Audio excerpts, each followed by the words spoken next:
बहुत शुक्रिया भरत सोलंकी जी जो हमारे प्रभारी हैं एआईसीसी के जम्मू कश्मीर के, यादव जी, डॉली जी और आप सब साथी। मैं क्षमा चाहता हूं कि मैं कुछ देर से आया।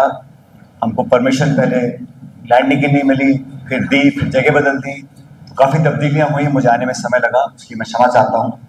लेकिन जैसा कि आप जानते हैं आज पहले चरण का मतदान हो रहा है और इससे पहले मैं और कुछ बोलूँ, मैं सबसे पहले माननीय सुप्रीम कोर्ट का धन्यवाद करना चाहता हूं, क्योंकि सर्वोच्च न्यायालय के आदेश के बाद it is only because supreme court ruling कि आज इस सूबे में, इस जम्मू कश्मीर में चुनाव हो रहे हैं। अगर केंद्र सरकार पे छोड़ा जाता तो चुनाव कभी कराते ही नहीं, क्योंकि उनको बिना चुनाव कराए, बिना सरकार बनाए डबल इंजन की सरकार मिली हुई थी और वो बाय प्रॉक्सी एक तरह से यहाँ पर काम कर रहे थे। लेकिन मैं शुक्रगुजार हूँ सुप्रीम कोर्ट का कि उन्होंने यहाँ पर 30 सितंबर से पहले इलेक्शन कराने का डायरेक्टिव दिया सरकार को और इसीलिए यहाँ पर चुनाव हो रहा है।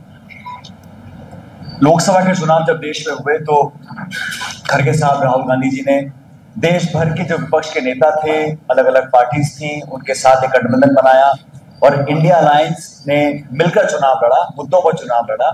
और उसी का कारण है कि 4 जून 2024 को जब परिणाम आए तो जो लोग बात करते थे 300 पार, 400 पार, 500 पार की, उनको सच्चाई का सामना करना पड़ा और 240 सीट देकर एक खंडित जनादेश आया। किसी पार्टी को सरकार बनाने का मैंडेट नहीं मिला। दो बैसाखियों को लेकर केंद्र की सरकार का निर्माण हुआ दिल्ली में और मैं समझता हूं इसी भावना को आगे लेते हुए हमारे नेतृत्व ने, राहुल जी ने, खड़गे जी ने जम्मू कश्मीर में जब चुनाव हुए तो यहाँ पर हमारे चाहे जम्मू हो, चाहे कश्मीर वैली हो, चाहे लद्दाख हो, हर जगह पार्टी के नेता कार्यकर्ता हैं। लेकिन सूबे में एक सफल और कामयाब सरकार बने और बीजेपी के जो मंसूबे हैं उनको नाकामयाब करने के लिए एक अलायंस हम लोगों ने बनाया, सीट शेयरिंग करी और जैसा भरत भाई बोल रहे थे कि हम लोगों ने एजेंडा के आधार पर अपना चुनाव लड़ने की बात करी है। कांग्रेस पार्टी ने कुछ गारंटीज दी हैं, उसके बारे में आपको मैं बताऊंगा। लेकिन मैं ऐसा मानता हूं कि देश में आज जो माहौल बना है, भारतीय जनता पार्टी का जो नकाब था वो उतर गया है। अब 100 दिन बीजेपी की सरकार के पूरे हुए हैं। इन 100 दिनों में सरकार को इतनी बार अपना हाथ खींचना पड़ा, जो बिल वो पार्लियामेंट में लेकर आते हैं उनको वापस लेना पड़ता है, क्योंकि ये लोकसभा जो है नई वाली, ये पुराने की तरह नहीं है। जम्मू कश्मीर के चुनाव हुए, इंडिया अलायंस ने बहुत अच्छा परफॉर्म किया और बाकी राज्यों के अंदर भी, मेरे खुद के राज्य के राजस्थान में हम लोग वहां 25 में से 11 सीट हम बीजेपी को हम लोगों ने हराई है। तो एक माहौल बदला है, चाहे वो लैटरल एंट्री का विधेयक हो, उसको बीजेपी को वापस लेना पड़ा। वक्फ बोर्ड की जमीनों पर एक बिल लेके आने वाले थे, उसको वापस लेना पड़ा। तो हर जगह उनको रोल बैक करना पड़ रहा है। वो इसलिए क्योंकि जो अंदरूनी खींचतान भाजपा की है वो सामने आ रही है। इस चुनाव में जो बीजेपी की सरकार ने किया, इतने बड़े राज्य का जो हम सब की शान था ये जम्मू कश्मीर, इसका स्टेटहुड जो इन्होंने बिना वजह से छीना। और हमारा अलायंस और हमारी पार्टी का संकल्प है कि हम जल्द से जल्द फुल स्टेटहुड रिस्टोर करेंगे, क्योंकि ये लोगों के मान सम्मान, लोगों की प्रतिष्ठा, लोगों के जमीर और सेल्फ रिस्पेक्ट से जुड़ा मुद्दा है। और बीजेपी ने कहीं ना कहीं खिलवाड़ किया है जम्मू कश्मीर के लोगों के भावना के साथ और उनके मान सम्मान के साथ। तो हमारा ये एजेंडा बड़ा स्पष्ट है, बड़ा क्लियर है कि फुल स्टेटहुड हम लोग रिस्टोर करवाएंगे सरकार बनने के तुरंत बाद। बीजेपी ने लोकसभा चुनाव हुए तो तीनों सीटों पर कोई उम्मीदवार नहीं दिया। तो 4 महीने बाद ऐसा क्या हुआ कि अब यहां पे आप कैंडिडेट लड़ा रहे हैं। वो तो बड़ा चुनाव था, बड़ी सरकार का गठन था, उस समय बीजेपी ने एक भी अपना कैंडिडेट नहीं उतारा। आज वो कैंडिडेट उतार इसलिए रहे हैं क्योंकि वो वोट खराब करना चाहते हैं, वो वोटों में बिखराव करना चाहते हैं, चाहे अपने दल के टिकट पे या प्रॉक्सी के थ्रू। कहीं ना कहीं जो वोटर कंसोलिडेट होता है उसको रोकने के लिए वो चुनाव लड़ रहे हैं। आज मैं 2-3 मीटिंग कर आया हूँ। भरत भाई यहाँ बहुत दिनों से मौजूद हैं, राहुल गांधी जी यहाँ मीटिंग्स कर गए, खड़गे साहब में मीटिंग्स कर गए और मैं समझता हूँ कि देश का मिजाज और मूड बदल गया है और ये यहाँ पर भी हमको देखने को मिलेगा। हरियाणा के अंदर, जम्मू कश्मीर के अंदर बीजेपी लगातार बैकफुट पे आ रही है। प्रचार में, अपने प्रोपेगेंडा में, अपनी बात रखने में, और बिकॉज राहुल गांधी जी नेता प्रतिपक्ष बनने के बाद देश के नैरेटिव को ड्राइव कर रहे हैं और भाजपा को जवाब देना पड़ रहा है। आज देश में चिंता लोगों के जहन में क्यों फैल गई कि सरकार अगर भाजपा की पूर्ण बहुमत की बनती तो संविधान से छेड़छाड़ होता, आरक्षण से छेड़छाड़ होता, और ये सफाई उनको देनी पड़ती क्योंकि उनकी पार्टी के लोगों ने कई बार क्लेम किया कि हम 400 सांसद लेकर आएंगे तो कॉन्स्टिट्यूशन को बदलेंगे, और आज तक उसकी सफाई दे रहे हैं। अब जब भाजपा पिछड़ रही है जम्मू कश्मीर के प्रचार में, यहाँ पर उनका कोई वजूद नहीं है, इसलिए वो अब राहुल गांधी जी को अटैक करना चालू किए। जिस भाषा का प्रयोग किया, केंद्र सरकार के मंत्री ने राहुल गांधी जी को टेररिस्ट बोला। मैं समझता हूं बीजेपी के शीर्ष नेतृत्व को और भारत सरकार को माफी मांगनी चाहिए।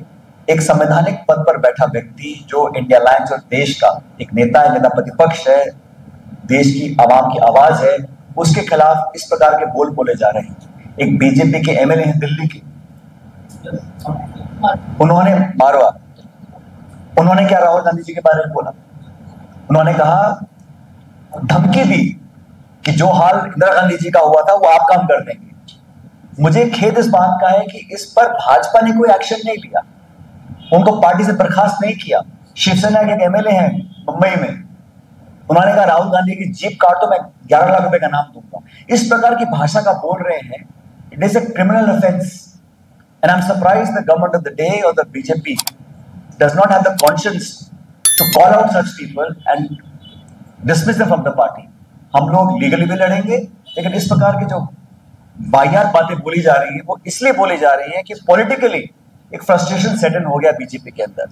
अब यहाँ पर उन्होंने पोलराइज करने की पूरी कोशिश की है जम्मू कश्मीर में, और लोगों को लालच देने के मकसद से या लुभाने के मकसद से लोगों का वर्गीकरण करना चाहते हैं। अब ये इतना खुशहाल हमारा जम्मू कश्मीर था, इसमें हर मजहब के लोग, हर धर्म जाति बिरादरी के लोग, हर बोली के लोग रहते थे, प्यार अमन चैन से रहते थे। अब यहाँ पे सबूत छोड़ने की शुरुआत कर दी है। कभी डोगरा का बकरवाल, गुजर, पहाड़ी, हिंदू, मुसलमान, जानबूझ के, ताकि जो वोटिंग हो वो लोग जज्बात में अपना वोट जाहिर कर दें। लेकिन मैं समझता हूँ कि यहाँ के लोग बहुत समझदार हैं। हमारी पार्टी की जो गारंटीज है, जो मैनिफेस्टो हम लोगों ने बनाया है पार्टी का, वो हम लोगों ने लोगों का ध्यान रखते हुए, किसी एक व्यक्ति को यहाँ पर कोई जरूरत पड़े इलाज की, अस्पताल की, तो हमने 25 लाख रुपए तक का उसका मेडिकल बीमा की घोषणा करी अपने घोषणा पत्र के अंदर। एक लेडी जो हाउस होल्ड की महिला है, हेड होती है, उसके खाते में 3000 रुपए का डालने का हमने कमिटमेंट किया है। आर्थिक मदद, किसानों को मदद, रोजगार के लिए हम लाख नौकरी की हमने बात की है, और मेडिकल 10 साल से केंद्र की सरकार दिल्ली में है और 10 साल से चुनाव नहीं हुए। क्या भारतीय जनता पार्टी को अपने प्रशासक के थ्रू लोगों की मदद नहीं करनी चाहिए थी? क्या वो बीजेपी के नेता जो बोलते हैं कि ये पार्टी खराब है, वो पार्टी खराब है, जब सरकार बनाने की बात आई थी तो आपने पीडीपी से हाथ मिलाया, यहाँ सरकार बनाई, तो वो पार्टी ठीक थी। आज उस पार्टी को आप पोस रहे हैं। यूज एंड थ्रो वाली पॉलिसी है भारतीय जनता पार्टी की। लेकिन मैं इस बात को समझ सकता हूं कि वो खुद लड़ नहीं पा रहे हैं तो प्रॉक्सी के थ्रू यहाँ चुनाव लड़ने की कोशिश कर रहे हैं। लेकिन भारत जोड़ो यात्रा के बाद, जहां पर प्रशासन ने, सरकार ने राहुल जी को बोला था कि आप यहाँ मत आइए, ये जान का खतरा है, बावजूद उसके उन्होंने पैदल चलकर अपने संकल्प को पूरा किया, कन्याकुमारी से कश्मीर तक। और यहाँ के लोगों में, यहाँ के आवाम में दोबारा एक उम्मीद की किरण जगी थी। उस यात्रा के माध्यम से जो प्यार मोहब्बत का जो उन्होंने एक संदेश दिया था, लोगों ने उसको एक्सेप्ट किया, और यहाँ के युवाओं के अंदर राहुल जी और कांग्रेस के प्रति एक अजीब रुचि बनी थी। उसका फायदा हमें इस चुनाव में मिलेगा, मुझे पूरा विश्वास है। और जो नफरत की राजनीति है, टकराव की राजनीति है, जोड़ तोड़ की राजनीति है, उसको परे हटकर स्पष्ट बहुमत के साथ हमारी अलायंस को जीत मिलेगी। और हम लोगों ने 5 साल जो हमारा नुकसान हुआ है, जो लोगों के अधिकार छीने गए, यहाँ के जंगल, यहाँ के पहाड़, यहाँ के रेत, यहाँ की जमीन, जो उनका अधिकार था, नौकरियों का अधिकार था, लोगों को वंचित रखा गया है। बाहर बाहर से लोग आ रहे हैं, ठेके ले रहे हैं, कमा रहे हैं, खा रहे हैं। अब मैं लोगों से बात कर रहा था, जम्मू शहर के अंदर एक नया स्मार्ट मीटर लगा दिया इन्होंने। ऐसा मीटर लगाया है कि बिजली के बिल 4, 5, 6 गुना हो गए।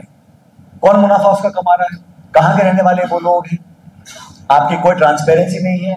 आपने मन चाहे मन से काम किया है, कोई जवाबदेही नहीं है, अकाउंटेबिलिटी नहीं है, उस सबको समाप्त करने का समय आ गया। और जिस तरह वोटिंग हो रही है, मुझे बड़ी खुशी है कि लोग बढ़ चढ़ के मतदान कर रहे हैं।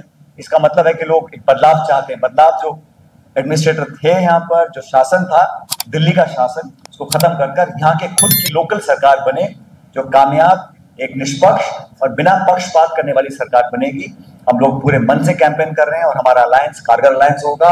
इंडिया अलायंस का गठबंधन जब से हुआ तब से बीजेपी के पैर हिले हुए हैं, और जम्मू कश्मीर में कितनी कोशिश कर रहे हैं, लेकिन यहाँ बहुमत के साथ हम सरकार बनाएंगे। और हरियाणा में भी जहाँ चुनाव चल रहे हैं, वहां भारतीय जनता पार्टी का 10 साल का शासन वहां भी रहा। जैसे मैंने शुरू में कहा था, ये डबल इंजन बोलते रहते हैं, लेकिन अब ये इंजन सीज होने वाला है और बदलाव होगा दोनों राज्यों के अंदर। Thank you.